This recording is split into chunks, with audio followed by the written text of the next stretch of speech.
Nous avons appris à prier comme Jésus nous l'a demandé avec le Notre Père. C'est comme ça qu'on a démarré la série, puis on a appris à pardonner avant de prier, à écouter Dieu aussi quand il dit non. Puis justement, Quentin, il y a quelques semaines, nous a posé une question qui m'a interpellé. Est-ce que votre vie de prière a changé ces derniers temps avec tout ce que nous avons partagé le dimanche ? La semaine prochaine, nous voulons nous donner encore l'occasion d'être transformés par Dieu dans notre vie de prière. Nous voulons vivre un temps de jeûne et de prière en Église, prendre le temps de quelques moments spéciaux, quelques dates avec Dieu, c'était un des parallèles qu'on avait mentionné. Cette semaine, nous voulons goûter à une nouvelle dimension de la prière et clôturer dimanche prochain notre série par un culte de témoignage dans lequel certains de nos frères et sœurs présenteront comment Dieu a répondu à leurs prières. Il y a une citation qu'on a pas mal utilisée plusieurs fois depuis le début de cette église, mais aussi depuis le début de cette série sur la prière. C'est une citation de Martin Luther, qui est un père de la Réforme protestante et qui a dit « Je prie jusqu'à ce que je prie ». Autrement dit, la prière doit aller au-delà des mots et du rituel pour former une véritable relation, une communion avec Dieu, et ce qui nous permet d'être vraiment en train de prier, c'est-à-dire d'expérimenter toute la présence du jour. Et le thème du jour, donc sur Apprends-nous à prier, c'est celui de la bénédiction. Et c'est véritablement un aspect de la prière, je le crois, qu'on peut expérimenter quand on est dans cette présence de Dieu, quand on commence vraiment à prier. On commence à ne plus être le centre du monde et on commence à voir comme Dieu voit. Et c'est à ce moment-là que Dieu nous invite à bénir, c'est-à-dire à prononcer son nom sur des situations ou des personnes. Lisons ensemble le texte. On est donc dans Nombres, chapitre 6, versets 22 à 27. L'Éternel parla à Moïse et dit « Parle à Aaron et ses fils et dit « Vous bénirez ainsi les enfants d'Israël, vous leur direz « Que l'Éternel te bénisse et qu'il te garde, que l'Éternel fasse luire sa face sur toi et qu'il t'accorde sa grâce, que l'Éternel tourne sa face vers toi et qu'il te donne la paix. C'est ainsi qu'ils mettront mon nom sur les enfants d'Israël et je les bénirai. » À la première lecture de ce texte, je me suis vraiment demandé pourquoi est-ce que Quentin et Jérémie me demandaient de prêcher sur ce texte. Qu'est-ce que je vais bien pouvoir dire ? Je ne sais pas vous, mais moi j'ai tendance à passer très rapidement sur les bénédictions et les textes positifs de la Bible. Je me dis c'est déjà acquis, un peu feel good, et j'ai l'impression de déjà tout connaître et de ne pas avoir grand-chose à en tirer. À la première lecture de cette bénédiction, c'est vraiment ce que je me suis dit. Alors, comme un bon élève, j'ai commencé à étudier le texte, le contexte, les expressions, et rapidement, je suis tombé sur ce fameux Gordon J. Wenham, alors je ne sais pas comment on dit son nom de famille, qui a cité une phrase qui m'a beaucoup marqué. « Cette belle et courte prière, donc la bénédiction qu'on vient de lire, est tellement familière que son sens profond est facilement pris pour acquis et pas apprécié. » Alors je peux vous dire que ça m'a tout de suite convaincu d'aller creuser un petit peu plus loin. En fait, quand on prend le temps de s'arrêter sur cette bénédiction, on en apprend tellement sur le caractère de Dieu, combien il est infiniment bon et qu'il nous offre protection, grâce et paix, tout en révélant son désir d'une relation profonde avec ses enfants. Alors on va chercher à comprendre ce sens profond, tous ensemble, et voir comment le fait de prononcer son nom peut bouleverser et continuer à transformer notre vie de prière.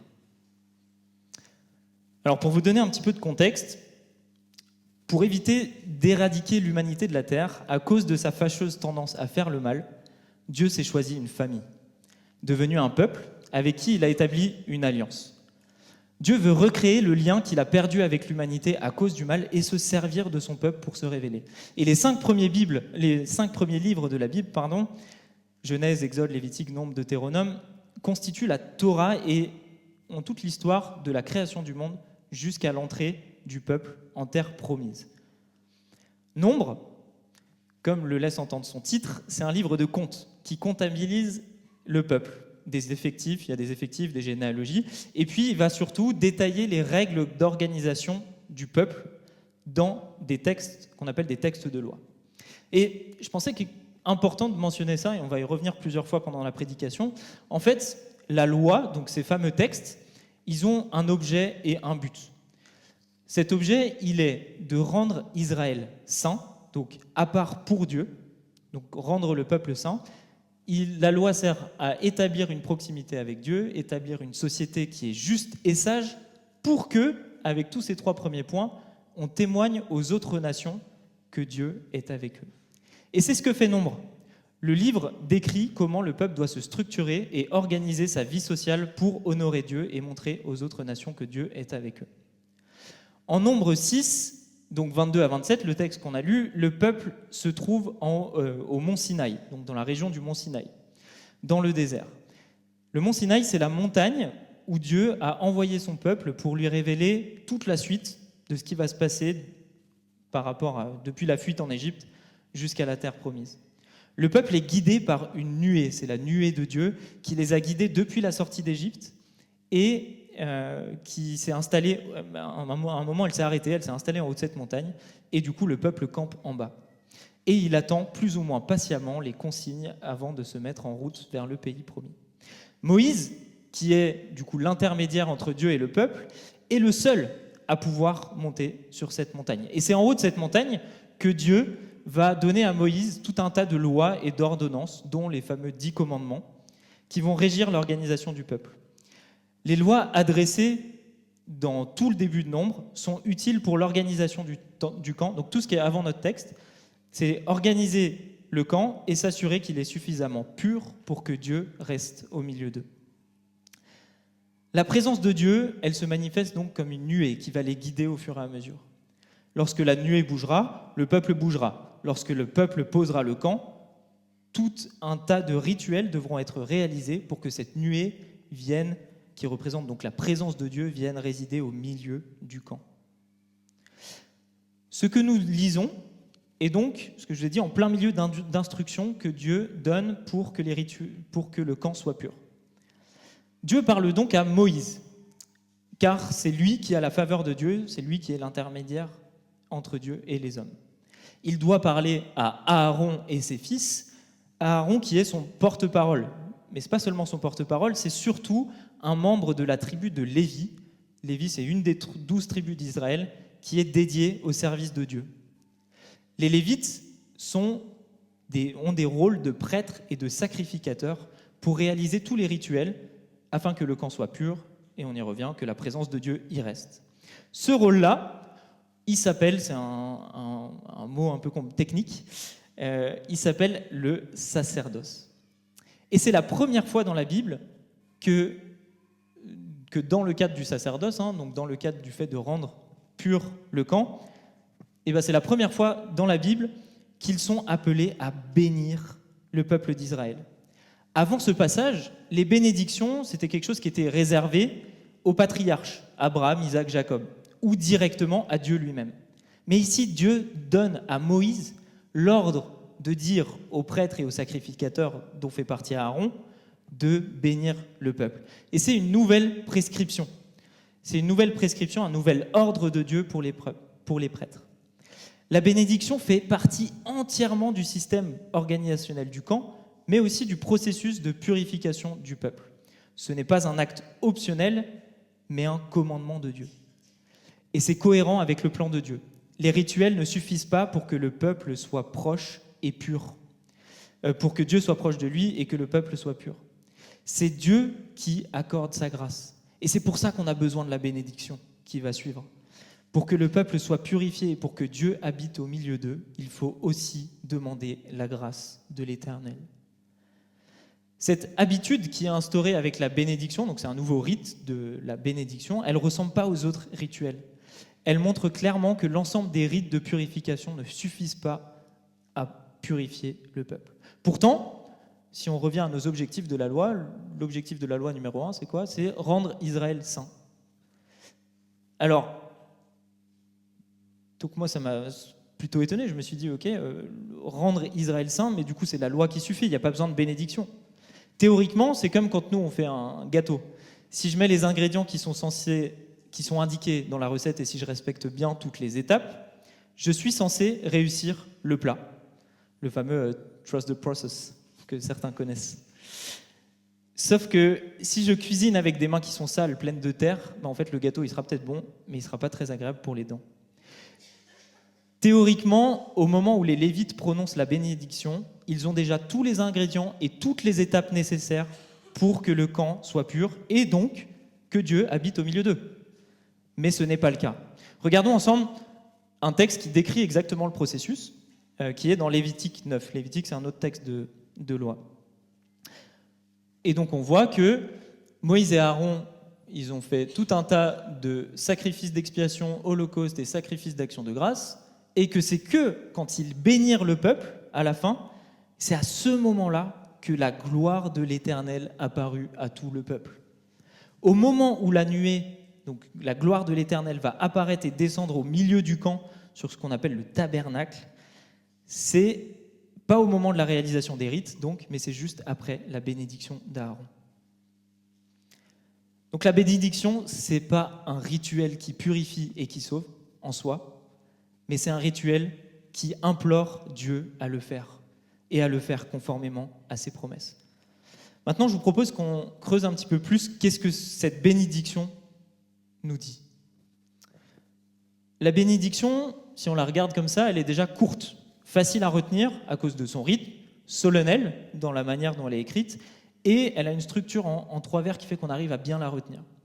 Dieu emploie le tutoiement, ce qui en fait une bénédiction qui s'approprie à la fois collectivement et à la fois individuellement. Pour toi, Elisabeth, pour toi, Jean-Claude, pour toi, Gwenaël.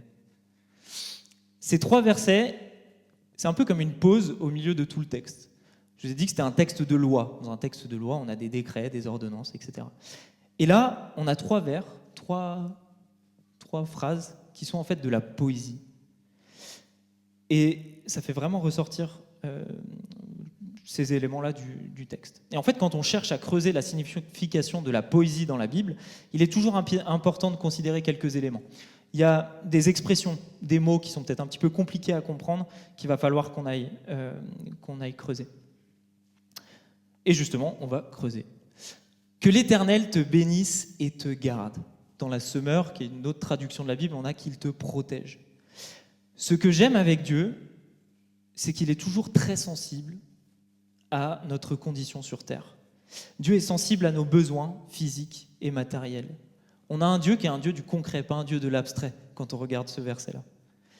Il sait dans quelle situation nous nous trouvons sur terre et il s'en préoccupe. Il ne reste pas insensible à ça. Le mot qui est utilisé pour bénir, que l'Éternel te bénisse, c'est un mot qui est très large et qui est simple. Simple dans le bon sens de la simplicité. Il implique le bon. Il est utilisé pour souhaiter des éléments positifs, à la fois matériels, spirituels et physiques. Il englobe toutes les préoccupations humaines, sans pour autant les nommer. Prospérité, santé, terre, propriété, fertilité, santé des enfants, abondance dans les biens, quête de sens et proximité avec Dieu. Ce mot est tellement large qu'il englobe la totalité de ce qui vient ensuite, les 2 versets qui vont suivre. Et il est utilisé au début pour cadrer la suite. C'est comme si chacune de ces répétitions venait détailler ce premier mot qui est utilisé. La première expression qui décrit du coup qu'est-ce que c'est que cette bénédiction, c'est le mot qu'il te garde. La promesse ici, elle est sur la sécurité et la protection. Que Dieu te garde sur tous les chemins de la vie, qu'il te guide, qu'il te protège face au mal et au danger.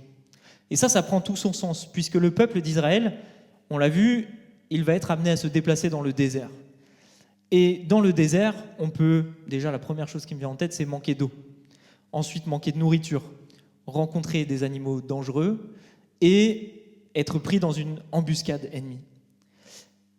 Quand on regarde la suite de tout ce récit et tout le périple d'Israël entre le mont Sinaï et la terre promise, donc tout ce qu'ils ont, leur traversée du désert, c'est d'ailleurs à cette promesse-là spécifiquement que Dieu va toujours répondre de manière spectaculaire. Il garde en sécurité son peuple. L'idée derrière que l'Éternel te bénisse et te garde, elle est très similaire, si vous vous rappelez un petit peu, à ce qu'on a vu dans le Notre Père, où il y a une forme de contraction presque là-dedans, dans « Donne-nous notre pain quotidien et délivre-nous du mal ». On a cette contraction-là qui est dans cette promesse. En fait, Dieu est attentionné et il se soucie des siens. Si on regarde du coup la deuxième bénédiction, que l'Éternel fasse luire sa face sur toi et qu'il t'accorde sa grâce. Oula, c'est compliqué. Fasse luire sa face sur toi, puis au verset d'après, on a aussi tourne sa face vers toi, mais qu'est-ce que la face de Dieu, qu'est-ce que son visage, il vient faire ici? En fait, voir la face de Dieu, c'est directement impossible pour les humains, en raison de sa sainteté et de sa grandeur. Dieu est bien trop pur et bien trop saint pour que nous puissions le voir, pour que des êtres aussi imparfaits que nous puissions supporter de le voir. Pour autant, il y a beaucoup de versets dans la Bible qui parlent de la face de Dieu. On invite même les croyants à chercher sa face, où on entend en fait derrière chercher sa présence, chercher une proximité intense avec Dieu. Il n'y a que dans l'Apocalypse où il est dit qu'après le retour de Christ, tous les croyants verront Dieu. C'est une promesse. Ils verront sa face. Il y aura un jour où nous aussi nous verrons Dieu et où il sera vraiment révélé de manière totale. Amen. Mais si je ne peux pas voir Dieu, alors pourquoi est-ce que c'est ce qui est proposé dans cette bénédiction? Que l'Éternel fasse luire sa face sur toi, c'est une bonne nouvelle. C'est une image très forte, remplie d'émotions. C'est une bonne nouvelle où la révélation de Dieu s'appose sur toi c'est la bonne nouvelle de la révélation où Dieu appose sur toi sa faveur et sa présence bienveillante et il te montre qu'il veut se révéler à toi. Est-ce que c'est pas magnifique? Le fait de demander que l'Éternel fasse luire sa face sur toi est une supplication de l'action de Dieu. C'est une prière qui demande à Dieu de se mettre en mouvement. Il fait luire sa face sur toi et de venir faire grâce. La Semeur, si vous regardez, vous avez peut-être cette traduction dans vos Bibles, elle traduit par, donc tout le fasse luire sa face sur toi, elle le traduit par te regarde avec bonté. Je crois que la Semeur a partiellement raison, partiellement parce qu'elle implique la compassion de Dieu et sa bienveillance, mais elle ne décrit pas la majesté et la toute-puissance de Dieu. En fait, si on prenait la version Semeur, il faudrait dire « Le Dieu qui est saint choisit de te regarder avec bonté ». Si l'Éternel fait luire sa face sur toi, et si il te regarde avec bonté, alors il peut, mais surtout il veut te faire grâce. Il veut te faire grâce pour que tu puisses le voir. Parlons maintenant de la grâce, qui est le deuxième mot de cette bénédiction. La grâce, c'est l'amour inconditionnel de Dieu. C'est le pardon des fautes qui permet la restauration et la réconciliation avec Dieu. La grâce, c'est le don de la vie éternelle en réponse à la sentence de la mort. La grâce, c'est un thème qui est central dans toute l'Écriture et dans le plan de Dieu. Le plan de Dieu, si je répète par rapport à ce qu'on a dit au début, c'est qu'il soit réconcilié avec l'humanité, donc que l'humanité soit proche de lui. Ici, dans le texte, c'est pour que son peuple soit proche de lui et donc soit pur pour pouvoir être proche de lui. J'ai été très étonné en lisant ce passage. Comment ça, Dieu n'accorde pas sa présence et sa grâce simplement après les sacrifices et les actes de purification? Encore une fois, ce n'est pas automatique. Non, pour que le peuple soit purifié, il ne faut pas seulement qu'il se purifie au travers de rites, et il faut aussi que l'Éternel lui accorde sa grâce. C'est une relation à deux sens. Si le peuple pouvait exiger la bénédiction, la protection, la grâce et la paix de Dieu, ce ne serait plus de la grâce en fait, mais ce serait un paiement en l'échange de l'obéissance à la loi. Et on ne peut pas forcer la main de Dieu, parce que c'est Dieu qui fait grâce, c'est un don de Dieu. La loi est simplement là pour que Dieu arrive à supporter son peuple presque, et qu'il ne les détruise pas instantanément à cause du mal qu'ils commettent. Je ne peux pas forcer la main de Dieu à la grâce par mon jeûne, on va rentrer dans une semaine de jeûne et prière, ma piété ou mon service. C'est pas ça qui me sauve. C'est Dieu qui accorde sa grâce à cause du sacrifice de Jésus. Et ça, les amis, c'est une différence majeure de notre Dieu avec toutes les autres religions du monde. Ce ne sont pas mes actes qui me sauvent, mais bien Dieu qui me sauve. Et je vais faire comme l'apôtre Paul dans Romains et citer ce que Dieu a dit à Moïse. Car il a dit à Moïse, je ferai grâce à qui je veux faire grâce, j'aurai compassion de qui je veux avoir compassion.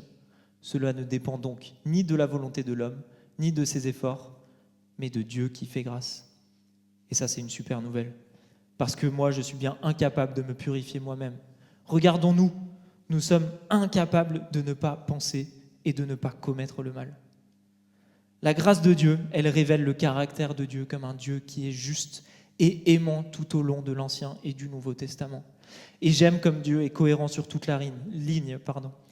La parole, elle se confirme, les actes ne suffisent pas pour le salut, c'est Dieu qui sauve et c'est Dieu qui se fait grâce. Point. Et puis du coup, je vais terminer ce point-là sur la grâce avec ce verset d'Éphésiens. Car c'est par la grâce que vous êtes sauvés, par le moyen de la foi. Cela ne vient pas de vous, c'est un don de Dieu. Ce n'est pas le fruit d'œuvre que vous auriez accompli, donc personne n'a de raison de se vanter. Ce que nous sommes, nous le devons à Dieu. Et je propose de creuser le dernier verset, que l'Éternel tourne sa face vers toi et qu'il te donne la paix. Là encore, on revient au visage. Et en fait, entre les versets 25 et 26, donc le premier c'était que l'Éternel fasse luire sa face sur toi, le deuxième c'est que l'Éternel tourne sa face sur toi. Il n'y a qu'un seul mot de différence entre les deux, c'est le verbe.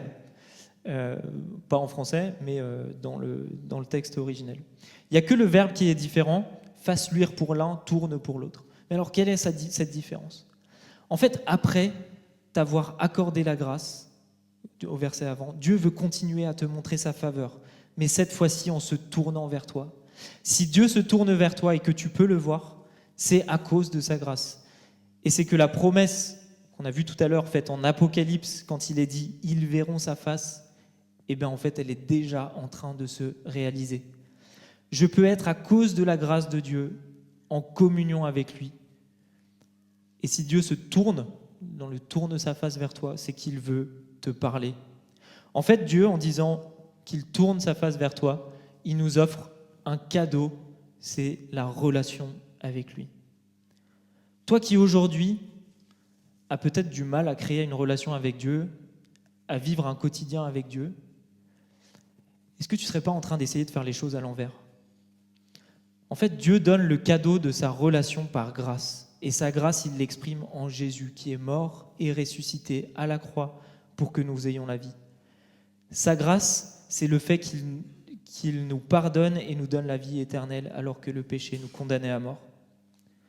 Toi qui aujourd'hui as du mal à créer une relation avec Dieu, est-ce que tu ne prends pas les choses à l'envers ? Au lieu de chercher à avoir une relation avec Dieu, à essayer de le ressentir, je crois que c'est important que tu prennes le temps de prier, que tu reconnaisses ta situation d'homme enchaîné dans le péché, que tu demandes à Dieu sa grâce et son pardon des fautes, et que tu la reçoives. Et c'est à ce moment-là, c'est après t'avoir fait grâce, que Dieu va se révéler, qu'il va se tourner vers toi et qu'il va te faire le cadeau de cette relation. Et qu'est-ce que Dieu fait juste après nous avoir témoigné avec beaucoup d'intentionnalité sa faveur, qui nous a témoigné sa relation? Dieu, juste après, il va nous donner la paix. Qu'il nous donne la paix. Paix, c'est presque un mot qui est beaucoup trop faible dans notre langue. Le mot utilisé, c'est shalom, le même shalom avec lequel les Juifs se disent bonjour. Ce mot a une définition bien plus large que la paix. Il parle de plénitude de vie, de santé, de bien-être global, de sérénité face au tumulte de la vie courante. Une paix à tous les niveaux, sur le plan personnel, spirituel et sur ce qui m'entoure. Une paix qui est complète et totale. Dans les lettres aux premiers chrétiens, c'est avec la même paix que Paul salue et bénit les croyants, et c'était même un usage d'utiliser cette formule. Que la grâce et la paix vous soient données de la part de Dieu notre Père et du Seigneur Jésus-Christ. On le retrouve dans plusieurs lettres de Paul.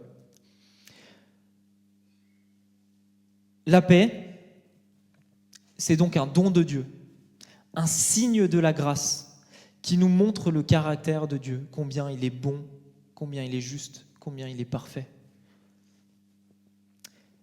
Les amis, maintenant, ce que j'aimerais qu'on fasse, c'est de prendre les 3 versets dans leur ensemble. En fait, il y a un véritable ordre dans lequel les choses se font. À la fois du côté « te bénisse, fasse luire, tourne sa face vers toi », où on a un Dieu qui est bienveillant, qui ensuite accorde sa faveur, sa bonté, et à la fin qui offre une relation.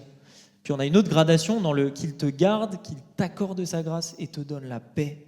Et on voit que même avec l'intensité des expressions, la manière dont c'est exprimé, tout va pour culminer sur les 2 derniers points. Qu'il tourne sa face vers toi, donc qu'il entre en relation avec toi et qu'il te donne sa paix. L'accomplissement de cette bénédiction, il réside dans le fait que Dieu désire reconnecter avec le peuple, créer un lien avec lui et lui accorder sa paix. Et cette paix, Jésus en a parlé lui-même. Il nous a dit « Je vous laisse la paix, je vous donne ma paix. Je ne vous donne pas comme le monde donne, que votre cœur ne se trouble point et ne s'alarme point. Vous avez entendu que je vous ai dit « Je m'en vais et je reviens vers vous. Si vous m'aimez, vous vous réjouirez de ce que je vais au Père, car le Père est plus grand que moi. Et maintenant je vous ai dit toutes ces choses avant qu'elles arrivent, afin que lorsqu'elles arriveront, vous croyiez. » Afin que lorsqu'elles arriveront, vous croyiez. Les amis, la paix de Jésus, elle est là. Et c'est le moment de croire parce qu'elle est là. Et sa paix qu'il vous donne, c'est un signe manifeste qui se voit de l'extérieur. C'est un signe qui confirme votre foi et qui confirme aux autres que Dieu est avec vous. Il y a un de mes amis les plus chers, avec qui j'ai grandi, qui connaît Dieu, mais malheureusement qui ne se laisse pas encore toucher par sa grâce. Il m'a dit un jour, « Toi, tu peux vivre tranquille et je t'envie parce que tu sais. Tu sais ce que tu crois et tu sais où tu vas. » Alors moi, quand il m'avait dit ça, ça m'avait tellement marqué, je m'étais dit, mais en fait, j'étais rempli de tristesse pour lui et sa situation. En fait, chrétiens, nous portons la marque du salut. Dieu nous a accordé sa paix et sa paix est complète et totale. N'en doutez pas, votre paix est visible de l'extérieur. Et je dirais même que votre paix, elle doit inquiéter toute personne qui marche à côté de vous dans la vie. Vous marchez d'un pas assuré dans ce monde car Dieu est avec vous. Jésus lui-même est avec vous. Et ça, jusqu'à la fin du monde, il l'a dit lui-même. La paix que Jésus nous donne dans sa grâce, c'est le salut et l'assurance de son retour. Evaline, tu as prié tout à l'heure que on a l'assurance du retour de Jésus et qu'un jour le mal sera anéanti. Et je crois que c'est complètement ce qu'on est en train de voir ici. Dans la Bible, la manière dont les mots sont utilisés, elle est hyper importante. Et s'il y a un mot qui est répété, répété et répété, c'est qu'il mérite que nous nous y attardions. Alors, que l'Éternel, que l'Éternel, que l'Éternel, le nom de l'Éternel est utilisé 3 fois. Et je dirais même qu'il est encore utilisé 3 fois supplémentaire dans « qu'il te protège »,« qu'il t'accorde sa grâce »,« qu'il te donne la paix ». Le nom qui est utilisé ici, c'est le nom de Yahweh. Yahweh, c'est ce qu'on traduit par l'Éternel en français. Et pourquoi est-ce que c'est tellement répété ici ? C'est parce que c'est lui qui est le sujet de la bénédiction. Si le texte insiste, c'est que lui seul peut pourvoir, protéger, faire grâce, pardonner le péché et purifier, ça c'est la grâce, et donner la paix. Espérer du bien de manière chrétienne, ça c'est quelque chose que... Espérer du bien des autres, c'est quelque chose qui est bon de faire et qu'on aime faire tous. Espérer du bien de manière chrétienne, souhaiter du bien à l'autre, c'est proclamer la bénédiction de Dieu. C'est reconnaître que moi, je suis inférieur à Dieu et que sa bénédiction, elle vaut mieux que la mienne. On est loin, bien loin de la pensée positive, des good vibes ou des ondes positives qu'on envoie, où moi, je suis au centre. Je peux évidemment souhaiter du bien, souhaiter la paix et me soucier de l'autre. Mais ce n'est pas moi qui ai un super pouvoir de bienfaisance. Je n'ai pas le pouvoir de donner quoi que ce soit de mes mots ou de mes pensées qui soient bons et qui puissent apporter la paix à la personne qui est en face. C'est Dieu qui a ce pouvoir de bénir. Et dans sa grâce, Dieu décide de le faire en nous utilisant. Lorsque je proclame ces bénédictions comme dans ce texte, lorsque j'encourage ou lorsque je fais le bien de manière concrète autour de moi. Proclamer la bénédiction de Dieu, c'est confesser que Dieu est la seule source d'espoir pour chaque individu et qu'il est bien plus grand et plus à même que moi d'apporter la paix. Proclamer la bénédiction de Dieu, c'est reconnaître que seul Dieu, par sa grâce, peut pleinement combler une âme et lui apporter la paix. Et ces 3 versets, cette petite poésie, se termine avec encore une phrase de la loi. « C'est ainsi qu'ils mettront mon nom sur les enfants d'Israël et je les bénirai. » Point. Ce dernier verset, il recentre vraiment le discours sur l'auteur, Dieu, et les destinataires, les enfants d'Israël. Les prêtres, au travers de cette bénédiction, ils doivent mettre le nom sur les enfants d'Israël. Mais qu'est-ce que ça veut dire ? C'est comme mettre une marque d'appartenance à Dieu avec cette bénédiction. La paix, tout à l'heure, je vous ai dit que c'était une marque de votre salut. Et bien là, c'est exactement la même chose. Cette bénédiction est une marque d'appartenance. La réalisation de cette bénédiction est une marque d'appartenance à Dieu. C'est ça, mettre le nom sur les enfants d'Israël. Les enfants d'Israël, qu'est-ce que c'est ? Ça, en fait, ça englobe le peuple tout entier, sans condition, les hommes, les femmes, les enfants et les générations futures. Cette bénédiction, elle n'est absolument pas réservée à l'élite, à Moïse et à Aaron, mais elle est pour tout le peuple. Et la paix et la relation que Dieu donne quand il dit qu'il se tourne vers nous, je crois qu'elle est vraiment promise pour chacun comme une marque d'appartenance à Dieu. Bénir au nom de Yahweh, au nom de l'Éternel, c'est espérer que ces promesses vont se réaliser pour le peuple et pour les générations futures. C'est pour ça qu'il y a aussi mention des enfants. Les bénédictions, dans la tradition juive, se transmettent de génération en génération. Et Dieu responsabilise vraiment son peuple en lui demandant d'inscrire son nom sur ses enfants et de proclamer sa bénédiction. C'est Dieu qui se chargera de bénir et de faire en sorte que cette bénédiction perdure. Dans Exode 20 d'ailleurs, donc Exode qui est encore un autre texte qui raconte cette période-là, Dieu promet d'étendre sa bénédiction sur plus de 1000 générations à ceux qui l'aiment et qui gardent ses commandements. Et il prévient aussi que de rompre cette bénédiction, il rompra cette bénédiction de ceux qui le haïssent et qui se détournent de lui. Nous avons donc la responsabilité, notre responsabilité, c'est de proclamer cette bénédiction et d'avoir foi. Celle de Dieu, c'est de bénir. Et Dieu, dans le texte, il répond par une promesse et une réponse qui est très personnelle. « Et moi, je les bénirai ». Chacun son rôle. Les prêtres doivent proclamer et Dieu bénit. Nous, c'est pareil. Nous proclamons avec foi et c'est Dieu qui bénit. Les prêtres sont ceux qui bénissent parce qu'ils ont été choisis par Dieu pour ce rôle. Je vous ai dit tout à l'heure, le rôle de la tribu de Lévi dans l'organisation d'Israël, c'est d'assurer le sacerdoce, c'est-à-dire le service pour Dieu et pour bénir le peuple. Est-ce que vous savez que nous tous, qui croyons en Jésus, nous sommes invités, nous aussi, à être des prêtres et des sacrificateurs ? Moi, j'avais déjà entendu ça, mais je n'avais jamais vraiment très bien compris. En fait, il y a plusieurs auteurs dans le Nouveau Testament qui parlent des croyants comme d'une communauté sainte de prêtres et de sacrificateurs, à cause de notre accès direct à Dieu par Jésus-Christ, à cause de la purification des péchés qu'on a reçus, nous sommes appelés, croyants, à servir Dieu. En fait, il y a une bonne partie des promesses de cette bénédiction qui sont déjà réalisées aujourd'hui. Mais en tant que prêtres et sacrificateurs, nous devons bénir nos proches, nos familles, nos voisins, notre pays. Et c'est ce qu'on va pouvoir faire ensemble tout à l'heure. Dieu nous a placés comme prêtres et sacrificateurs dans ce monde où nous avons pour rôle de servir Dieu et de partager la bonne nouvelle de Jésus-Christ. Parce que Jésus-Christ a fait le sacrifice ultime qui permet le pardon des péchés et la réconciliation avec Dieu le Père. Nous sommes appelés à ressembler à Jésus en donnant notre vie à Dieu et en lui offrant des sacrifices spirituels qui lui font plaisir, donner sa vie, son temps et son amour sacrificiel pour notre prochain. Comme Christ, et à cause de Christ, à cause de ce qu'il a fait à la croix, nous voulons nous aussi offrir une louange et un amour sacrificiel qui plaît à Dieu.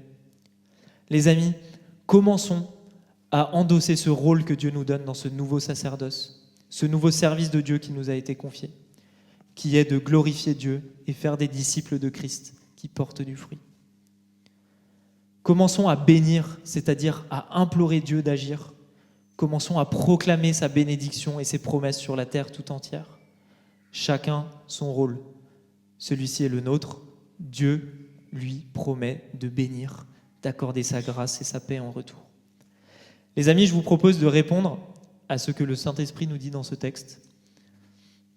Tout à l'heure, je vous ai parlé de l'objet et du but de la loi.